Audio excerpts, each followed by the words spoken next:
من جديد احنا في الكيز اوف ساينتفك ريسيرش كورس. النهارده هي في ريسيرش ترمينولوجي احنا كنا خلصناها الحمد لله المحاضرة اللي فاتت، بس المرة دي هي ريفيجن كده، او الحلقة دي ريفيجن. وكمان هنفهم اكتر الاتش اندكس لان محتاج استيعاب اكتر يعني الاتش اندكس. معاكم طبعا عبد الله لوكيل. احنا باختصار شديد في شابتر 3 خلصنا الحمد لله المحور الاول اللي هو التكنولوجي، كنا بنراجع عليه. خدنا فيه ايه؟ تعالوا نفتكر مع بعض سريعا جدا جدا جدا. خدنا الداتابيزز والببلشر والجورنال والارتكلز، وقلنا فيهم حاجة مهمة جدا ان احنا هنعتبر ان الداتابيز من اسمها قاعدة بيانات بتحتوي او هي الشاملة لحاجات كتير. بيبقى في حاجة تحتها اسمها ببلشر ده دار النشر ده بيكون تبعه عدة جورنالز، مجموعة مجلات. طبعا كل مجلة على حسب تخصص معين، وفي مجلات متخصصة وفي مجلات غير متخصصة. ده هنعرفه ان شاء الله في البابليكيشن. طيب المهم ان كل مجلة بيبقى فيها الابحاث او الارتكلز بتاعتها. فده كده كان اول حاجة شرحناها في التكنولوجي، وهي داتابيزز او داتابيزز بقى، والببلشر والجورنالز والارتكلز. وقلنا السايتيشن والدي او اي دول حاجتين مهمتين. تعالوا نرجع تاني نفتكرهم. citation قلنا ان هي معناها استشهاد او اقتباس، تمام كده او كده. وخدنا المثال ده. قلنا احنا لقينا في البحث ده احنا اول جملة دي في الانترودكشن مثلا، مش انا اللي قلت الكلام ده، في حد قال الكلام ده. فانا بحفظ ملكية ان هو اللي قال الكلام ده. فبعمل له حاجة اسمها السايتيشن. كده انا بعمل له سايتيشن في البحث بتاعي، تمام. يبقى انا حفظت حقه ان انا استشهدت بكلامه، بقول للناس انا استشهدت بكلام الشخص ده فعملت له سايتيشن. طيب انا السايتيشن ده عملت سايتيشن لمين؟ عملت استشهاد او سايتيشن للراجل للبحث. طيب انا بقى في البحث بتاعي ببقى في حاجة اسمها ريفرنس، مرجع، وبحطه في المراجع تحت بحيث لو حد عايز يرجع للبحث ده تاني هيلاقيه. فاحنا فرقنا بين كلمة سايتيشن وكلمة ريفرنس، تمام. الريفرنس هو ده المرجع، لو انا عايز ارجع للبحث اللي اتعمل له سايتيشن ده. واضحة خالص اهي. طيب لما جينا نبص لقينا حاجة في الآخر كده اسمها الدي او اي، وقلنا ان دي كده البصمة الخاصة بالمميزة، البصمة المميزة للبحث. كل بحث او كل ارتكل ليه دي او اي خاص بيه، تمام. يبقى كده فكرة citation خلاص استشهاد. ان انا بعمل citation للراجل، ان انا مثلا خدت جملة من عنده او الكلام ده هو قاله، فانا بعمل له citation في البحث بتاعي، ان انا استشهدت بكلام، تمام. طيب يبقى كده دي السايتيشن والدي او اي ان شاء الله كده يبقى واضحه ومفيش اي مشكله فيها. السايتيشن دي او اي. خدنا الاوركيد نمبر، وقلنا في الاوركيد نمبر في البروفايل بتاع الساينتستس او العلماء او الباحثين بيبقى في حاجه كده تحت، قلنا ان هي دي بتبقى اوركيد نمبر، بيبقى الستراكشر الاي دي الايقونه، وحاجه مميزه للباحث ده، زي برضو البصمه المميزه للباحث ده الرقم القومي بتاعه، تمام. حتى لو في حد عنده نفس الاسم فمش هيبقى مش هيبقى عندهم نفس الاوركيد نمبر. برضو نفس فكرة الرقم القومي، ممكن اتنين عندهم نفس الاسم شبه اسماء، بس ده رقم قومي وده رقم قومي تاني، تمام. يبقى ده كده كان الاوركيد نمبر. فاحنا كده خلصنا الداتابيسز والببلشر الجورنالز الارتكل السايتيشن الدي او اي الاوركيد نمبر. الامباكت فاكتور قلنا ان ده معامل تأثير بختبر فيه كل قوة المجلة. كل ما الامباكت فاكتور بتاع المجلة كان كبير كل ما كان المجلة بالنسبة لي أقوى. وقلنا إن في معايير تانية هنقولها دلوقتي. إحنا خدنا حاجة اسمها الجورنال ماتريكس، وقلت لكم أنا عايزين نحط شوية معايير مش بس للجورنال، مش جورنال ماتريكس، معايير خاصة بقوة الجورنال. احنا هنخليها ماتريكس ونشوف المعايير لكذا حاجة. أول حاجة شفناه الجورنال ماتريكس، وقلنا إن في 4 عوامل بتحدد قوة المجلة اللي أنا هقرا منها البحث دي قوية ولا لأ. قلنا 4 عوامل، زي أهمهم طبعا الإمباكت فاكتور، وزيه حاجة اسمها السايت سكور، وقلنا بيتحسبوا ازاي. أعتقد مفيش مشكلة. الحاجتين التانيين هنشرحهم بعدين بالتفصيل، ما تعقدوش نفسكم هنا. الحاجة التانية هي الارتكل ماتريكس. لو انا قلت ان الارتكل دي اعرف ان هي قوية ولا لا، والله لو الارتكل دي بقى لها كتير، يعني مثلا منشورة من 5 سنين، هشوف السايتيشن بتاعها، هل في ناس كتير استشهدت بالبحث ده، فاذا البحث ده واضح ان هو في حاجة مميزة. تمام. طيب لو البحث لسه منشور امبارح، محدش لسه لحق يقراه اصلا، فانا عايز اعرف البحث ده قوي ولا لا، والله هشوف الجورنال المنشور فيه. لو لقيت الجورنال دي قوية، فده معناه ان البحث ده اكيد قوي. تمام. فده كان الارتكل ماتريكس. الريسيرشر ماتريكس قلنا فيه حاجتين او 3 حاجات. اول حاجة عدد الببليكيشنز، عدد البحوث اللي هو بينشرها. وتاني حاجة السايتيشنز، عدد الناس اللي استشهدت بالكلام بتاعه بقى. تمام. وقلنا اهم حاجه كمان الفاليو، القيمه اللي بيقدمها في البحث. تمام. يبقى دول كانت 3 حاجات.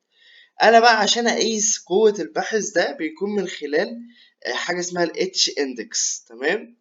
الاتش اندكس ده عباره عن ايه؟ والله هو عباره عن عدد الببليكيشنز وعدد السايتيشنز. عايزين نشوف الباحث ده نشر كام بحث وحصل له كام سايتيشن، او الفكرة في ايه؟ الفكرة ان انا ممكن انشر 100 بحث بس اوريدي ما فيهمش سايتيشنز اصلا، محدش استخدمهم. فهل ده معناه ان انا باحث قوي؟ لا اكيد طبعا. طيب برضو الموضوع نسبة وتناسب. تمام. طيب فبالتالي لو انا جيت للسايتيشن، لقيت الراجل عنده 1000 سايتيشن، بس ال1000 سايتيشن دول عشان نشر بحث واحد، يعني بحث واحد بس اتحصل له 1000 سايتيشن. فهل ده معناه ان هو باحث عظيم؟ هو ما عملش اسهام غير هو اسهام واحد بس. فبالتالي عايزين حاجة أداة تربط بين عدد الأبحاث اللي نشرها وكمان السايتيشنز، عشان يبقى باحث متميز لازم يكون محقق الحاجتين. فعملنا أو في حاجة اسمها ال H index. تمام. طيب كل ما كان ال H index كبير، ده معناه إن الراجل ده باحث أهم، أو يعني الأهمية بتزيد يعني. طيب آخر حاجة في قلنا الماتريكس وكده، آخر حاجة كانت معانا وهي البالاجريزم. تعالوا نبصوا كده، احنا قلنا ايه في البالاجريزم، مصطلح مهم جدا هيكرر. قلنا تعريف ليه، قلنا ان انا هي اسمها سرقة أدبية أو سرقة أدبية أو فكرية. إن أنا آخد كلام حد وما نسيبلوش الكلام ده، ما أقولش إن هو اللي قال الكلام ده، فبالتالي دي اسمها سرقة. تمام. طيب وهنتكلم عنها في الاسكس كتير. وخدنا مثال إن أنا آخد تكست وقلت ان الستايل هو ملكية للشخص اللي كتب بالستايل ده. يعني حتى لو انا خدت كلام وعملت له سايتيشن وقلت ان الراجل ده هو اللي كتب الكلام ده، بس خدت نفس الكلام زي ما هو، ده كده كأني سرقت الستايل بتاعه في الكتابة. تمام. فبالتالي في اول حاجة التكست قلنا ممكن يحصل في البلاجريزم. تاني حاجة قلنا وبتلاشاه بان انا اعمل بارافريزنج، اعيد صياغة الكلام بطريقتي بالستايل بتاعي. وتاني حاجة قلنا الصور الفيجرز وكمان التيبلز، عشان اخدهم من غير بلاجريزم، من غير سرقة، يعني ان انا باخد permission، اذن ان انا استخدمهم في البحث بتاعي. فكان ده اكزامبل. وخدنا ان احنا في مواقع زي بلاجريزم تشيكر اكس بيقدر يحدد لي نسبة البلاجريزم. في نسبة مسموح بيها، ممكن 10%، 15%، whatever، حسب المجال ما بتحدد. فكان ده البلاجريزم. تمام. تعالوا بقى نشرح ال H index بشيء كده من تبسيط، واحدة واحدة، عشان محدش ايه يشتكي منه تاني.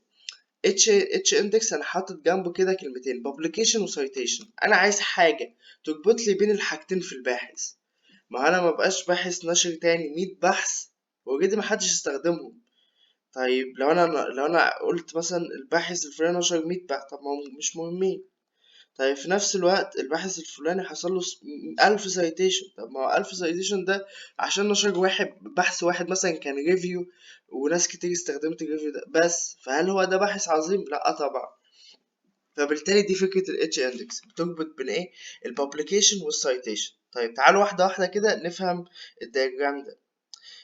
لو جينا بصينا تحت كده، ده كده الابحاث اللي انا نشرتها. مثلا هفترض ان انا كعبد الله اهو، انا نشرت كام؟ 15 بحث. حلو. ده كده الخط الافقي. الخط الرأسي عدد السيتيشن لكل بحث. تمام. رسمنا خط اهو افقي عدد الابحاث، وهاخد اشوف كل بحث حصل له كام سايتيشن. تمام. واحده واحده، وهنفترض كل حاله لغايه لما نوصل للاتش اندكس الصح. تمام. طيب تعالوا كده نشوف اول بحث. اول بحث حصل له سايتيشن مثلا 25 مره. طيب انا الاتش اندكس هيبقى كام؟ هل هيكون 25 علشان ان انا حصل لي سايتيشن 25 مره؟ قلت لكم لا، ده مش معيار. انت اوريدي نشرت بحث واحد، فبالتالي طالما نشرت بحث واحد ف ف ف وحصل له سايتيشن مره او اكتر بقى براحتك، يبقى انت الاتش اندكس بتاعك بواحد. حلو. لو انا يعني تخيلوا معايا ان انا ما نشرتش غير البحث ده. حلو. تمام. جيت كمان سنة نشرت كمان بحث. طيب البحث التاني ده امشوا زي ما انا ماشي، يعني اقفوا عند كأني نشرت اتنين بس. البحث التاني ده نشرته حصل له مثلا 20 سايتيشن. طيب انا بقى الاتش اندكس بتاعي هيكون كام؟ والله انت نشرت اتنين، حلو، حصل لهم سايتيشن. البحثين كل بحث منهم حصل له مرتين سايتيشن على الاقل. ايوه والله، ده البحث الاول كان 25 والبحث التاني كان 20. اذا السيتيشن بتاعك اتنين. ايه ده اتنين؟ رغم ان كل الاتش اندكس قصدي بتاعي اتنين، رغم ان انا السيتيشن في كل مره كان تقريبا 20 او اكتر. ايوه هي كده. لازم ان انت البابليكيشن يبقى انت عندك عدد بابليكيشن. وصلت لعدد بابليكيشن اوريدي. كل الابحاث اللي في العدد ده وصلت لعدد سايتيشن بيساوي مجموع البحوث اللي انت نشرتها. تمام. تمام. طب تعالوا نشوف كده بعد ما نشرت البحث التالت. البحث التالت نشرته حصل له 15 سايتيشن. الاتش اندكس هيبقى كام دلوقتي بعد 3 ابحاث نشر؟ 3 برضه. 3 ليه؟ والله انت نشرت كام بحث؟ 3. هل هل كل بحث حصل له سايتيشن اكتر من 3 مرات، مرتين 3 مرات او اكتر؟ يبقى انت 3. طيب ما ينفعش 4؟ لا، عشان انت نشرت 3 بس. تمام. واضحة. تمام جدا. تعالوا نشوف الأربعة. أنا نشرت 4 أبحاث أهو لغاية دلوقتي. حصل له سايتيشن 10 مرات. طيب ال H index هيبقى كام؟ والله انت نشرت كام بحث؟ 4 أبحاث. طيب هل ال4 أبحاث دول كلهم حصل لهم citation 4 مرات أو أكتر؟ الإجابة كانت والله يبقى لو أنا نشرت 4 أبحاث بس، يبقى إذا ال H index بتاعي كام؟ 4. طيب حلو. طيب لو أنا جينا عند ال H index رقم 5. قصدي لو جيت انا عند 5 بابليكيشن. تعالوا كده نشوف رقم 5 عنده برضو 10 سايتيشن استشهادات. فبالتالي تعال نشوف كده، هل انت عندك لو انا في فرض وقفت عند 5 بابليكيشن بس، هل انت عندك 5 ابحاث كل بحث حصل له سايتيشن 5 مرات او اكتر؟ والله ايوه اهو. حلو. يبقى اذا انت الاتش اندكس دلوقتي 5. ده في فرض تاني ان انا نشرت 5 بس لغاية دلوقتي على المستوى ده. طيب قمت انا نشر البحث السادس. طيب تعالوا البحث السادس ده نشوف حصل له سايتيشن كام مرة. والله حوالي 7 مرات. طيب 7 مرات. طيب انت نشرت 6 أبحاث. هل معاك 6 أبحاث كل بحث منهم حصل له سايتيشن أكتر 6 أو أكتر؟ والله الإجابة أهو. تمام. طيب يبقى إذا ال H index بعد ما نشرت البحث السادس وبفترة حصل له 7 citations، يبقى إذا أنا ال H index بتاعي 6. تمام. قمت أنا ناشر البحث رقم 7. حلو جدا. تعال حصل له كام citation؟ 5 بس. سؤال: هل عندك 7 أبحاث كل بحث حصل له citation 7 مرات أو أكتر؟ الإجابة لأ. ليه؟ عشان أنا البحث رقم 7 عندي حصل له citation 5 مرات بس. فهي دي الفكرة. تعالوا بقى نبص للقاعدة دي بتقول لك إيه. the 6 most highly cited articles have been cited at least 6 times each time، يعني times each يعني 6 مرات على الأقل. يبقى أنا أعلى 6 أبحاث عندي حصل لهم 6 citation على الأقل. تمام. فبالتالي ال H index 6. يبقى لما أنا أقول لك ال H index 6، يبقى والله عنده 6 أبحاث أو أعلى 6 أبحاث عنده أعلى 6 أبحاث عنده حصل لهم سايتيشن على الأقل 6 مرات. طب لو أنا قلت لك إن ال H index 100، فده معناه إن الباحث عنده 100 بحث، كل بحث حصل له سايتيشن 100 مرة على الأقل. فهمتوا اللعبة؟ يبقى لو أنا باحث اوريدي ال H index بتاعي 1، فاحنا كده شلنا الموضوع إن أنا ممكن أبقى عندي واحد حصل له 1000 سايتيشن. هو في الآخر ال H index بتاعك 1، انت اسهامك البحث 1. وكأننا في ال H index ده بقول عشان تبقى باحث متميز لازم يكون عندك عدد أبحاث، وعدد الأبحاث عدد أبحاث كبير، وفي نفس الوقت مهمة إن الناس استشهدت بيها وخدتها في الأبحاث بتاعتها أو بنت عليها. تمام. طيب يبقى احنا كده عرفنا لو أنا قلت لك إن باحث عنده اتش اندكس 6، ولو باحث عنده اتش اندكس 10، ولو باحث عنده اتش اندكس 100، وهكذا. تمام. طيب تعالوا نرجع. أعتقد كده مفهومة اللعبة مشيت ازاي. تعالوا كده نشوف. طب أخيرا برضو هنا في الدياجرام ده أنا نشرت وصلت ل15 بحث، في النهاية برضو ال H index بتاعي 6. تمام. يعني أنا نشرت 15 بحث بس أنا عندي 6 هما دول الهاي ليفل. تمام. طيب يبقى ده كده ال H index. تعالوا ناخد الأمثلة اللي أنا شرحتها تاني. أنا اديت المثال ده وقلت إن الراجل ده نشر 8 أبحاث، 7 أبحاث منهم حصل لهم على الأقل 7 سايتيشن. بصوا كده كل اللي فات دول، فبالتالي على الأقل حصل له 7 سايتيشن، يبقى ال H index بتاعه 7.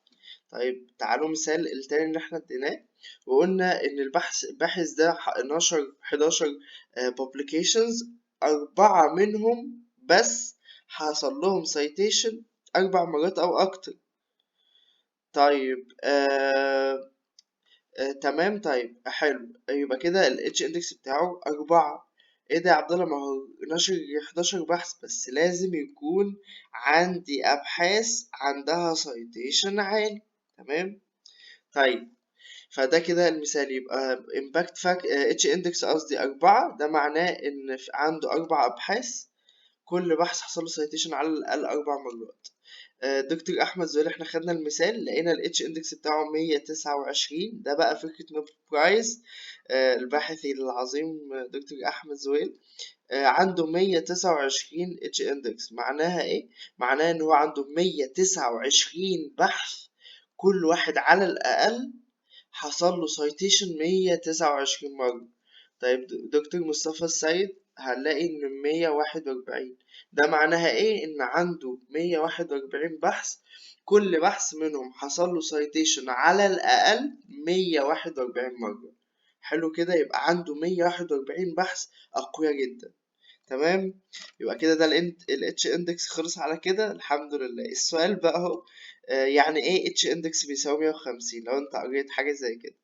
دي التاسك بتاع النهاردة، وإن شاء الله نشوفكم بقى في المحاضرة الجاية يا شباب.